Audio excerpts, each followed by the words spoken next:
이제 오늘 소아시아 7교회 중 마지막 라오디게아 교회에 주신 말씀으로 함께 은혜를 나누기 원합니다. 소아시아에 있는 7교회들은 이 땅에 존재하는 모든 교회를 대표한다고 했죠.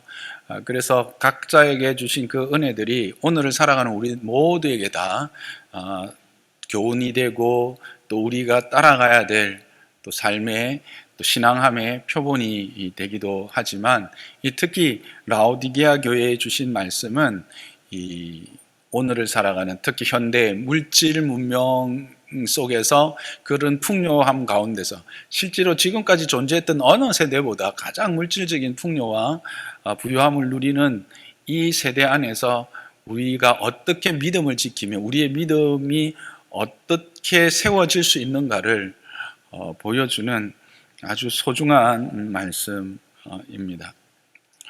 이 라오디게아 지역은 아주 기름진 옥토를 가진 지역이었습니다. 뿐만 아니라 이 지역은 여러 도로들이 교차하는 그런 교통의 중심지이기도 했습니다. 그래서 상업이 발달했고 상업이 발달하면서 이제 많은 그 생산, 곡물도 생산하고 특히 이제 목초지가 많아가지고 그 이 양모로 이렇게 천을 만드는데 이 라오디게아에서 만든 검은색 그 울천은 아주 유명했습니다. 그래서 최고의 품질을 가진 그런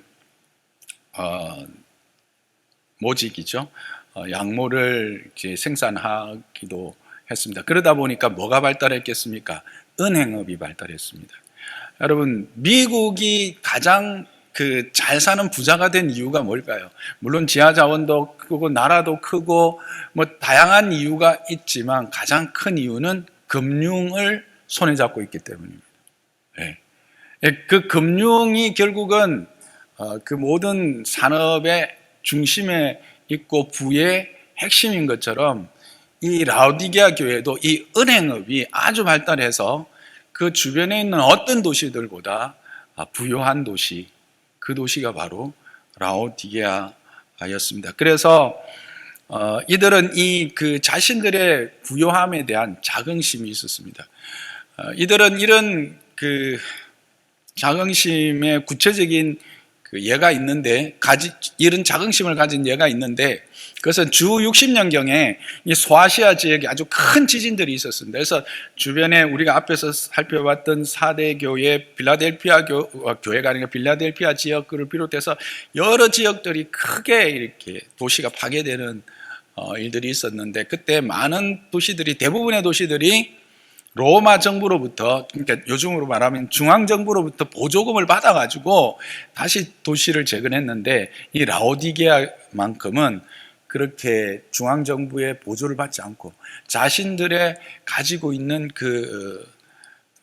것으로, 부로, 물질로 이 도시를 재건한 거죠. 그러니까 자기 도시에 대한 자부심, 또 자기들이 소유하고 있는 이 부에 대한 자긍심은 대단했습니다. 이런 부요함에 대한 자부심과 자긍심은 교회에도 동일하게 영향을 미쳤던 것 같습니다. 교회에도 그들 스스로 생각하기를 우리는 부자다, 그래야해서 부족한 것이 없다, 그렇게 생각한 것입니다.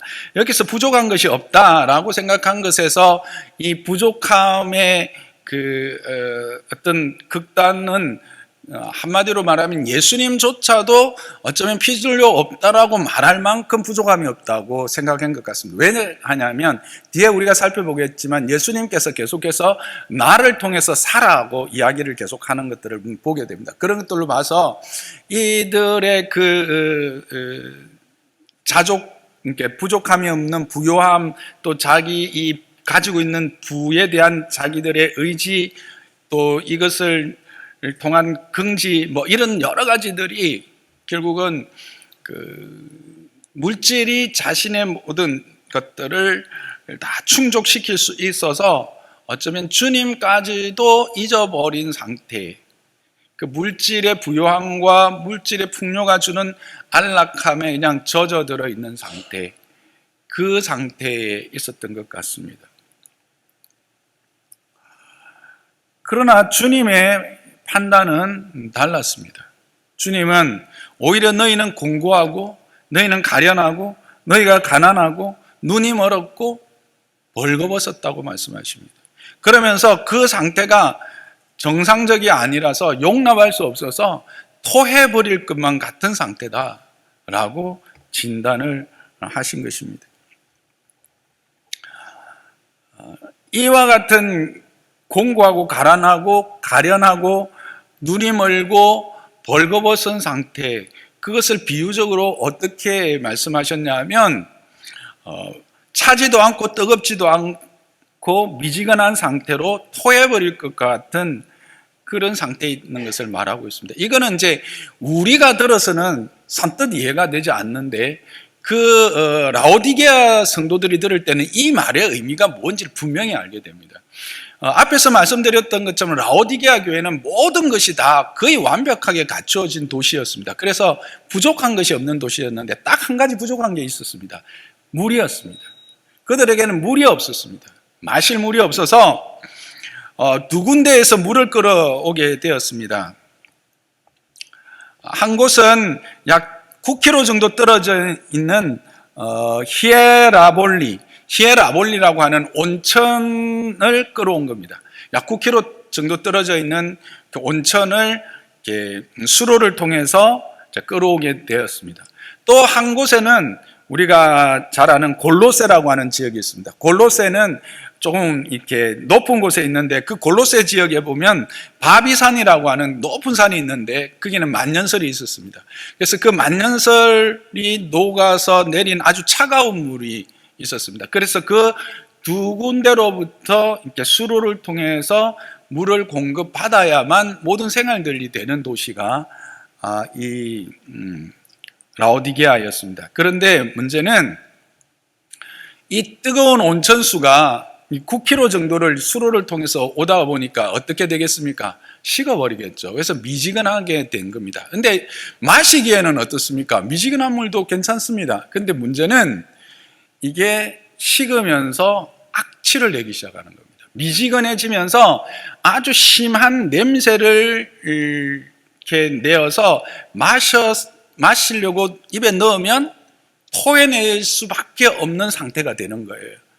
그러니까 이 라오디게아 성도는 이 말을 들었을 때 우리의 상태가 어떤 상태인지 알게 된 거죠.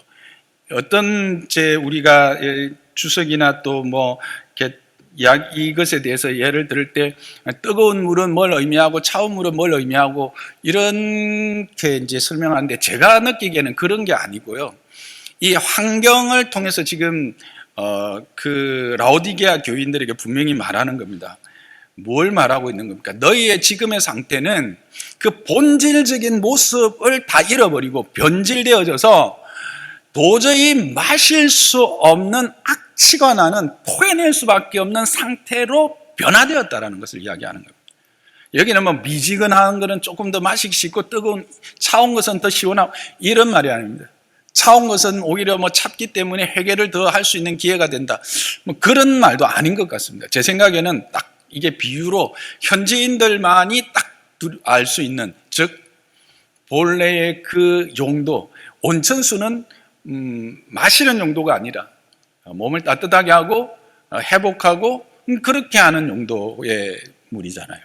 그 본질적인 용도에서 벗어나서 실질적으로는 아무 소용이 없는 상태로 변화되어 버린, 그래서 마시려고 할 때 실제로 물의 가장 큰 용도는 뭡니까? 마셔서 우리의 생명을 유지하는 건데, 마셔서 생명을 유지하기에는 아무런 소용이 없는, 아무런 소용이 없는이 아니라 그 용도에는 적합하지 않은 것으로 그냥 변해버린 상태. 그걸 지금 예수님이 말씀하고 계시는 것이죠. 근데 여기 참 재미있는 게요, 이게 문법적으로 좀 따져보면 여기서 토해버릴 수밖에 없다라고 하는 이 표현을 쓰신 그 문법적으로 보면 토해버린다는 것도 아니고 막 입에 딱 넣었는데 토해버리기 직전, 토해버리기 직전의 상태다, 이런 의미입니다. 이게 뭐냐 이해를 하시겠죠? 라오디게아 성도들이 들었을 때, 우리의 지금의 믿음의 상태가 예수님이 삼키고 싶지만, 예수님의 우리의 예배와 우리의 성김과 우리의 신앙함에 대하여 용납하시고 그것으로 영광을 받으시고 그렇게 기뻐하시고 싶지만 결코 그렇게 할 수 없는, 그러나 그것을 완전히 뱉어버려서 완전히 모른다라고 벽을 쌓을 수도 없는, 그러나 그렇게 딱 토해버리는 그 순간에 딱 있는 것을 표현하고 있어요. 원어나 이런 것들은 이제 이렇게 해석해놓은 거 보면 참 의미를 더 잘 알 수 있겠어요. 경각심이 딱 들겠죠. 완전히 토해버렸다 하면, 우리가 하나님과 상관없구나, 이렇게 생각했는데, 이게 딱 그 문법적으로 보면, 딱 토해버리기 직전, 그 상태다. 그러니까 얼마나 이제, 그래도 좀 한편으로는 안심이 안 되겠습니까? 어쨌든 저는 이제 그걸 보면서 그런 걸 느꼈어요. 그런 상태다라고, 지금 주님은 말하고 계십니다. 여기서 우리가 참 많은 교훈을 얻을 수가 있죠. 우리도 믿음을 가지고 신앙함으로 나아갈 때 하나님께서 우리에게 은혜를 베푸실 때 다양한 은혜 가운데 물질의 은혜도 베푸십니다. 여러분, 하나님께서 물질로 우리를 복 주시는 것을 믿으십니까? 하나님의 은혜, 물질도 은혜의 방편인 것을 우리는 분명히 압니다. 그런데 우리는 거기에서 뭘 착각하고 있느냐 하면, 이 물질이 하나님의 은혜의 방편이긴 한데 그것이 내 신앙의 수준, 내 신앙함의 영적 상태를 보정해 주는 증거로 생각할 때가 많다라는 거예요. 그러니까 내가 물질적으로 부유하고 내가 물질적으로 하나님께서 은혜를 주셨기 때문에 나의 영적 상태도 이렇게 부유할 것이다라고 생각한다는 거예요. 그래서 우리의 신앙함의 보상으로서의 주시는 물질, 보상함으로 물질을 주시고 그 보상함으로 주신 물질이 내게 풍족한 것은 내 신앙함 역시도 부족함이 없이 하나님의 기뻐하시는 상태에 있다라고 생각한다라는 거예요. 그것이 물질의 양이 내 신앙함의 양과 신앙함의 크기와 비례한다고 생각하는 사람들이 있다라고 하는 생각입니다. 있다라고 하는 것입니다. 근데 그것은 오늘 본문은 아니라는 거예요. 분명히 하나님의 은혜의 축복이에요. 하나님께서 여러분, 이 땅에 존재하는 모든 것 중에 하나님으로부터 나오지 않은 게 있습니까? 다윗은 고백했잖아요. 역대상 말미에 그 성전에 하나님 앞에 성도들과 함께, 백성들과 함께 그 성전을 위하여 예물을 준비하여 드린 이후에 뭐라고 고백합니까? 부와 기가 다 주께로부터 왔다. 이거는 분명한 고백입니다. 분명한 사실이죠. 그러나 그것이 우리의 영적 부요함을 확인시켜주는 증거는 될 수 없다는 것을 분명히 알아야 합니다. 그렇다면 여러분, 이 세상을 보세요. 말이 안 되잖아요. 누가 제일 잘 살아야 돼요? 누가 제일 부자여야 돼요? 예수 믿는 사람들이 세상에서 제일 부자여야 돼요. 근데 여러분, 우리나라에서 제일 부자가 누구예요? 예수 믿는 사람이에요? 일반 은총이라고 그러죠. 은사를 따른 일반 은총의 범위에 드는 거예요. 하나님의 은혜의 해가 악인이나 의인이나 동일하게 비치고 그 비가 동일하게 내려지고 공기가 같이 흡입되듯이 이거는 일반 은총에 속한 거예요. 물론 특별 은총으로서의 복도 분명히 있어요. 여러분, 우리가 좋아하는 신명기 28장에 보면 순종하는 자에게 나가도 복을 받고 들어와도 복을 받고 떡반죽 끓이기 복을 받고, 여러분 좋아하시죠? 그 구절. 어디 있는지도 모르시는 분이 있는 것처럼 지금 보고 계시는데, 옛날에 우리 어르신들이 진짜 좋아하신 말씀이에요. 우양의 소가 양이 복을 받고 나가도 복을 받고 얼마나 복된 하나님의 특별한 은혜의 복이 있기는 합니다만, 그러나 그것을 일반화시키고 그것이 나의 신앙함의 증거가 되지는 않는다라는 사실을 우리는 분명히 기억해야 돼요. 그래서 만일 우리가 이 믿음으로 나아가면서 하나님이 우리에게 이제 물질적인 은혜를 주시고 또 우리의 부족함이 없게 하셨을 때 우리는 반드시 체크해 봐야 합니다. 내게 주신 이 물질, 내게 주신 이 건강, 내게 주신 이 시간들이 나의 믿음이 가장 소중한 가치라는 것을 드러내고 있는 거예요. 나의 신앙함이, 내가 하나님을 믿는 이 믿음의 삶, 나의 신앙함이 가장 가치 있고 복된 것이라는 것을 드러내고 있는가? 무엇이? 나의 물질이, 나의 시간이, 나의 건강이, 나의 재능이. 여기 이제 뒤에 거는 빼고 일단 물질이 오늘 포커스니까 그걸 살펴봐야 한다라는 겁니다. 그리고 그것이 하나님의 뜻을 드러내고 있다면, 그것이 나의 신앙함에 가장 가치 있는 것들을 드러내고 있다면 어떻게 드러내고 있는가도 확인해 봐야 합니다. 그냥 막연하게 그냥 하나님의 뜻이 나를 통해서 나타나지 아니에요. 하나님의 뜻에 구체적으로 어떻게 이 물질이 쓰여지고 있는지를 확인해 봐야 돼요. 그게 확인이 안 되면 우리는 어느 순간 안주하게 되고 그 안에서 스스로를 나는 부유하여 부족한 것이 없다 생각하는데, 그 부족함이 없는 것에 하나님까지 포함시킬 수 있다라고 하는 사실. 그걸 오늘 이 라오디게아 교회를 통해서 우리에게 보여주고 있는 것입니다. 오늘 현대는 정말 물질적으로, 특히 한국 사회에 물론 여러 가지 힘들고 어려운 상대적인 어려움이 있지만 절대적 가치의 절대적인 어떤 그 크기로 보면 100이라고 하는 그 지구에 사는 모든 이들의 삶에 100명을 모았다면 대한민국에 사는 사람은 최소한 10%는 안에 들고 대부분이 1% 안에 든다는 사실을 여러분 알고 계십니까? 이런 부유함 가운데 우리는 이 라오디게아 교회와 같은 우를 범할 수 있다는 사실을 늘 마음에 담고 이 신앙함을 행해야 하는 것입니다. 그렇다면 여기서 우리가 한 가지 생각해 보고 가야 될 또 다른 게 있죠. 그게 뭐냐? 그럼 가난은 선인가? 라고 하는 사실입니다. 그럴까요? 아닙니다. 가난 그 자체가 선은 아닙니다. 하나님은 그 자녀들을 먹이시고 입히시고 필요한 것들을 공급해 주시는 분이십니다. 뭐가 문제입니까? 불평하고 불만하고 감사치 않는다면 그의 청렴함은 오히려 하나님 앞에서 악함이 될 수 있다라고 하는 사실입니다. 우리의 삶의 모든 것은 하나님의 뜻 안에 있음을 믿으십니까?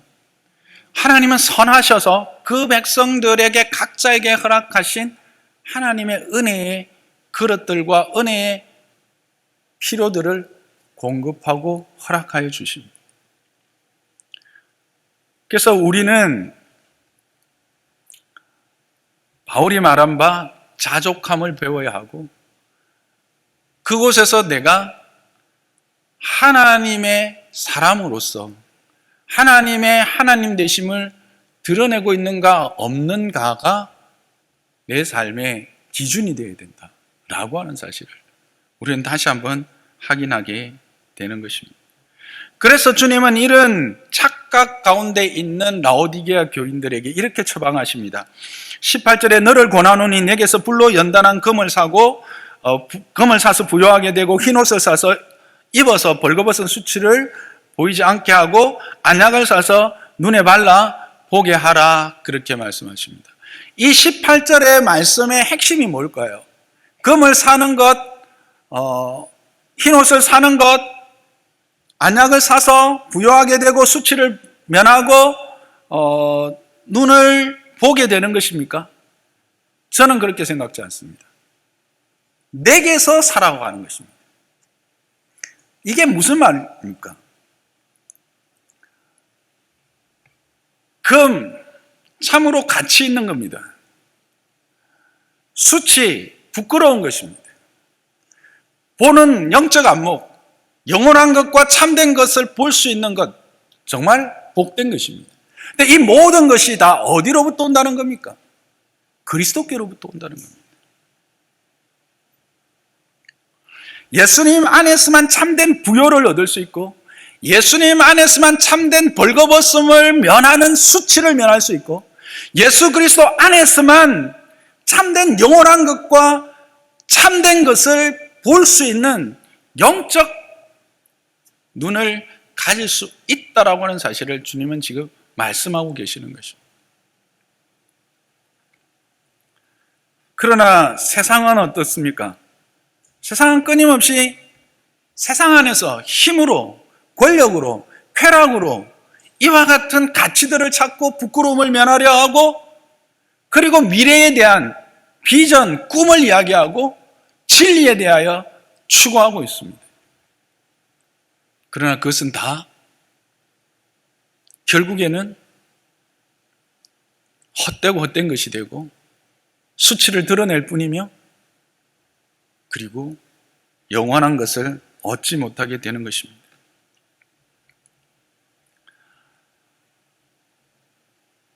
그러면 이 각자는 또 어떤 의미가 있는가? 그냥 내게서 살아가는 것을 말씀하시기 위한 것일까? 아마 각자에게도 또 의미가 있을 것입니다.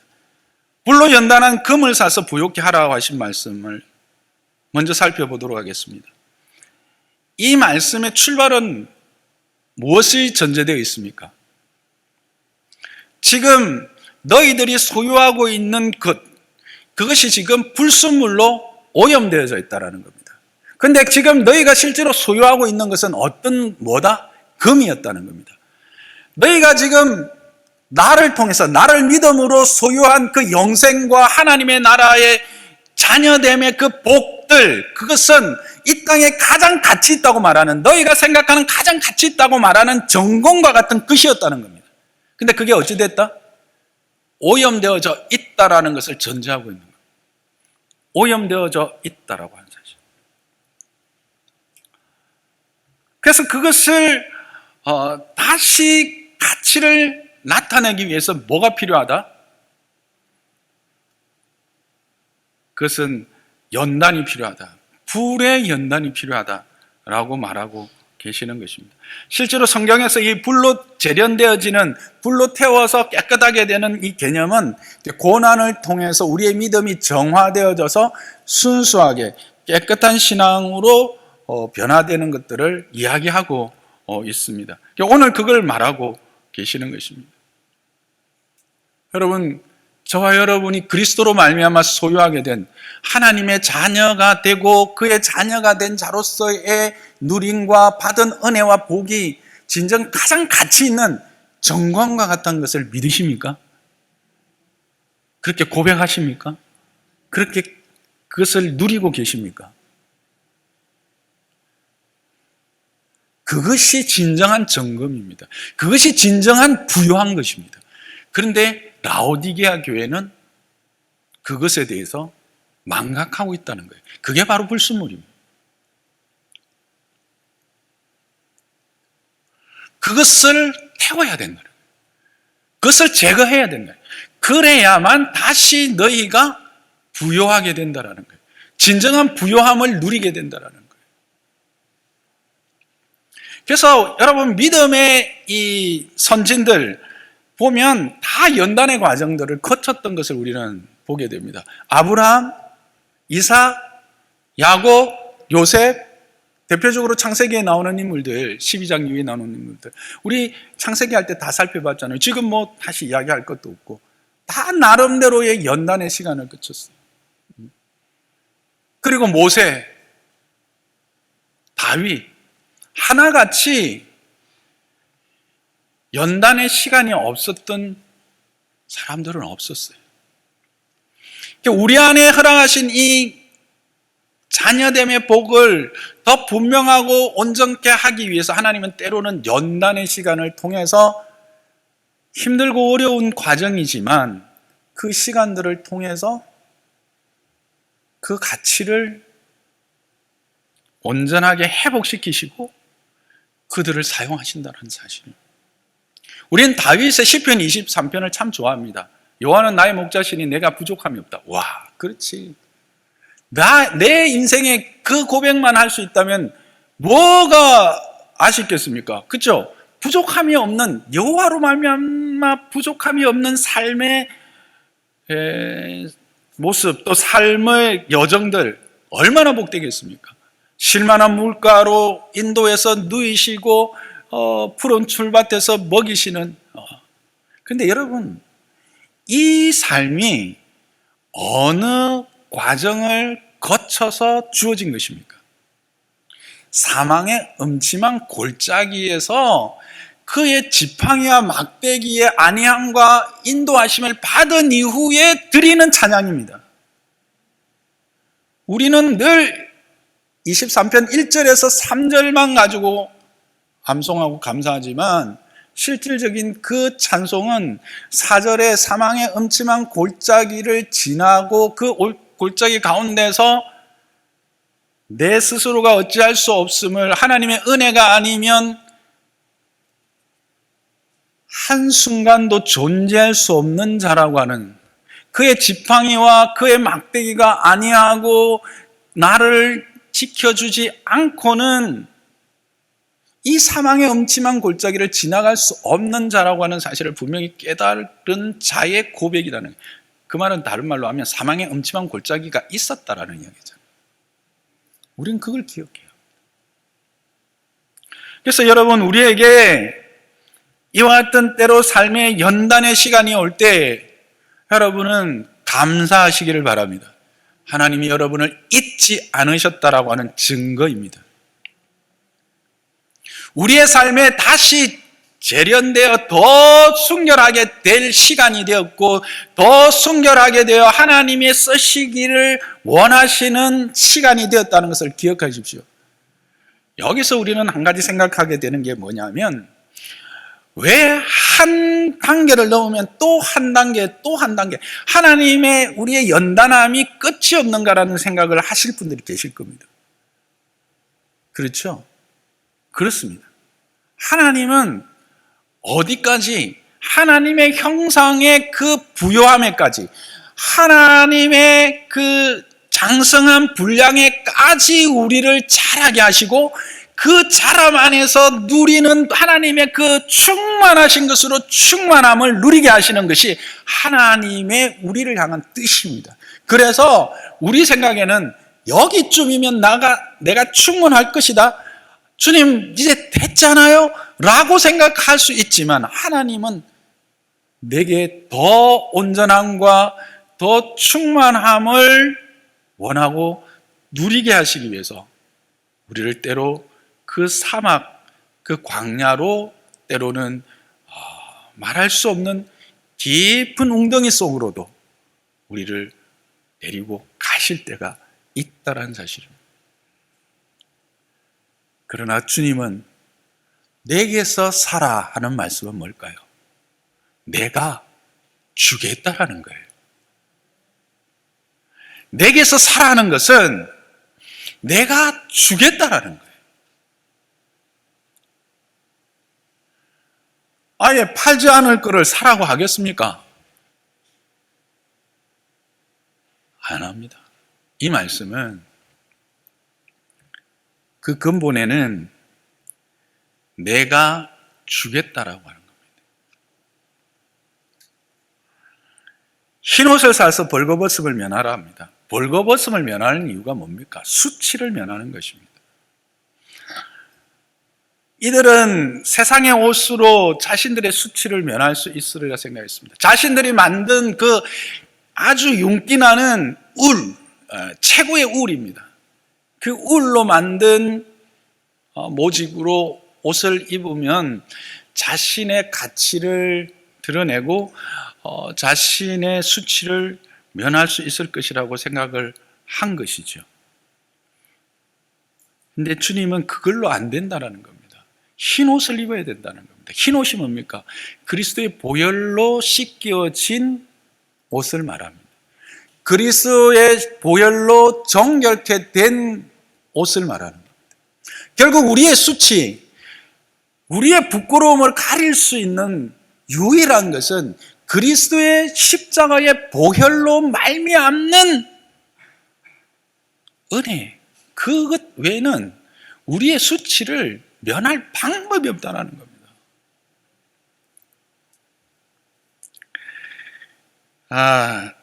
여기서 이제 하나만 이야기하고 가면, 이제 점검도 그렇고, 이렇게 옷도 그렇고, 여러분 명품 있잖아요, 명품. 여러분 집에도 있죠, 하나씩. 하나씩 있는 것 좀 좋습니다. 근데 여러분, 왜 명품을 가지고 싶으십니까? 왜 명품을 소유하고 싶으십니까? 저는 이번에 이제 가방이 다 떨어져가지고 인터넷으로 집사람이 가방을 하나 사줬는데 한 10만 원쯤 줬던 것 같아요. 참 좋아요. 보니까 이 진짜 좋다. 디자인도 좋고. 그런데 가방이 1,000만 원 이상 하는 가방이 있다고 하더라고요. 그렇죠. 그럼 그 1,000만 원 이상 되는 가방을 드는 사람 중에 물론 뭐 그 정도는 가볍게 들 수 있는 사람이 있겠지만, 어떤 사람들은 몇 달치 월급을 다 쏟아서 왜 그 1,000만 원짜리 명품 가방을 팔에 걸려고 할까? 혹 그는 그 1,000만 원짜리 명품 가방이 자신의 가치를 드러내는 것으로 착각하는 것은 아닐까 하는 생각을 하게 됩니다. 그 1,000만 원짜리 명품이 자신의 우월감을 드러내는 증거가 될 것이라고 생각하고, 자기의 내적인 어떤 빈약함과 가난함과 수치스러움을 오히려 해결해주는 자기의 가치를 그 가치에 함께 포함시키는, 그래서 그것을 드는 거 아닌가. 그렇다면 그 사람은 진짜 가난한 사람이죠. 왜? 그 명품 가방이 아니고서는 자기 존재의 가치를 사람들에게 드러내거나 확인받을 수 있는 어떤 것도 없었다는 사실이기 때문에.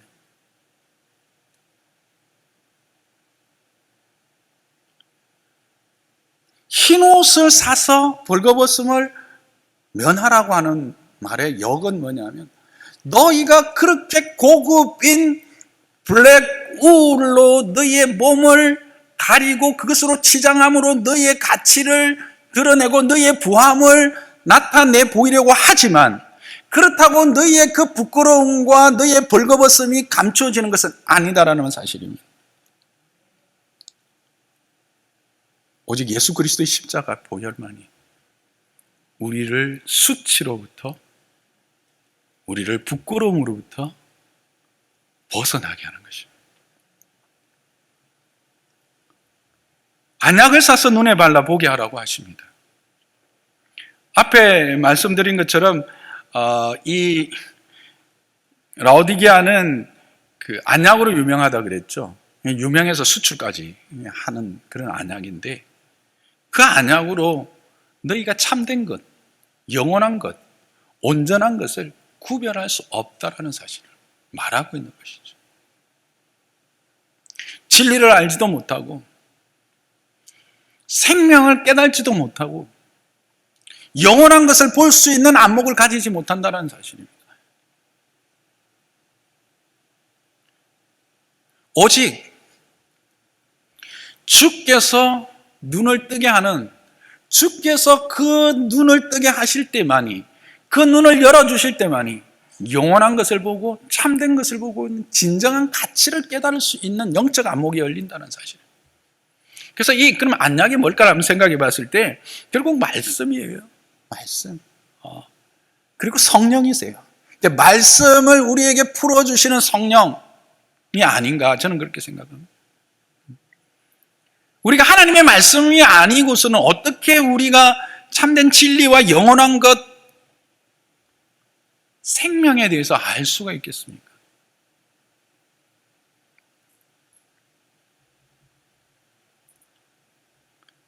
여러분, 주님은 우리를 금과 같이 존귀한 자들을 삼으셨습니다. 그리고 십자가의 보혈로 우리를 모든 수치와 부끄러움으로부터 해방시켜 주셨습니다. 그리고 우리 안에 눈을 열어주셔서, 우리의 눈을 열어주셔서 영원한 것, 참된 것, 생명인 것을 보게 하셨습니다. 어디로부터요? 그리스도로부터. 이것을 기억하시기 바랍니다. 이것은 이 땅의 그 어떤 것으로도 대체할 수가 없습니다.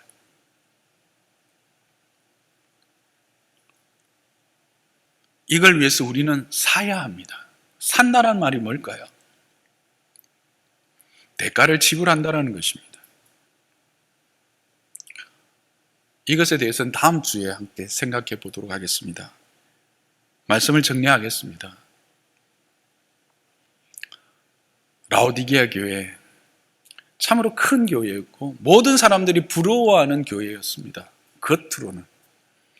그래서 스스로도 나는 부여하여 부자라, 부족한 것이 없다라고 말한 자들이었습니다.